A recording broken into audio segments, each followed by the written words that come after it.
আর আমি মাহিকে অনেক কষ্ট দিয়েছি। হ্যাঁ, আমি জানি অচেনা একটা মেয়েকে এইভাবে কষ্ট দেওয়াটা ঠিক হয়নি, কিন্তু কি করব বল। কিন্তু হ্যাঁ, আমি কিন্তু একটা জিনিস দেখতে পেয়েছি। আমি যখন তোর কথা ওকে বললাম, ও কিন্তু অনেক বেশি জেলাস ছিল। সেটা কিন্তু আমি খুব ভালো করে নোটিস করেছি।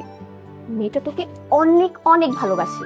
তোমাদের সবার জন্য একটা গুড নিউজ আছে। কি এই অবস্থার মধ্যে গুড নিউজ করতে গেছো ভাইয়া? শারমিন আর আজাদ তোমাদেরকে একদম মুক্তি দিয়ে চলে গেছে। অলরাইট, বাই দ্য ওয়ে, এটার জন্য আমি আজাদ আমার বন্ধু এবং তার ওয়াইফ শারমিনের পক্ষ থেকে আম সরি ওদের আচরণের জন্য। থ্যাংক গড হয়ে গেছে। My goodness. দেখো সকালে কি চলে গেছে, মানে কিছু বলে গেছে যাওয়ার আগে? কিন্তু ওরা যাওয়ার আগে একটা চিঠি রেখে গেছে। আচ্ছা, হুম। কি লিখছে? প্রিয় বন্ধু শাহেদ, ছোটবেলায় তোকে বিয়ে করার জন্য নাকি আমি খুব কান্নাকাটি করি। অবশ্যই এটা আমার আব্বু আম্মু বলে, আমার কিন্তু কিছু মনে নেই। কিন্তু দেখ কি হলো, আমি ঠিক বিয়ে করে তোর এখানেই উঠলাম। আর এই কয়েক ঘন্টায় তোদের আমি এত জ্বালিয়েছি যে তোরা সারাটা জীবন মনে রাখবি। আসলে পালিয়ে বিয়ে করাকে খুব নিচু ধরনের কাজ মনে করে সবাই, কেউ সহজে মানে না। নানান প্রশ্ন, সেরকমই প্রশ্ন আর আব্বুর ভয়ে যখন গ্রাম ছাড়লাম দুজন, ঢাকায় অনেক আত্মীয় স্বজনের বাসায় গিয়েও জায়গা হলো। আব্বা তো আজাদকে পেলেই মেরে ফেলতো, আর আমি চাই না ওর কিছু হোক। আমি ওকে অনেক ভালোবাসি।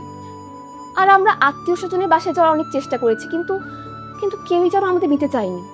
তাদের মনে নানা রকমের প্রশ্ন, কি করব বুঝে উঠতে পারছিলাম না। তারপর শেষমেশ উপায় না পেয়ে আমরা ভাবলাম আমরা তোর কাছে উঠবো।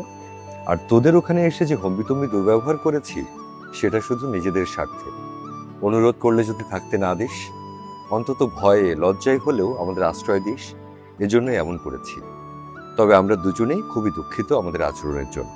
আমাদের মাফ করে দিস বন্ধু। আর আমি মাহিকে অনেক কষ্ট দিয়েছি। হ্যাঁ, আমি জানি অচেনা একটা মেয়েকে এইভাবে কষ্ট দেওয়াটা ঠিক হয়নি, কিন্তু কি করব বল।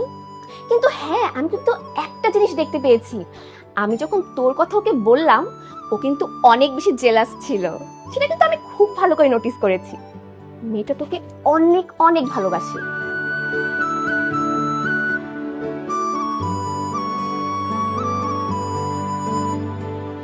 আর হ্যাঁ, এই মোনালিসা মেস, শাহরুখ মেস, এটা আমার জীবনে আজীবন স্মৃতি হয়ে থাকবে। বাই, এক অযাচিত বন্ধু।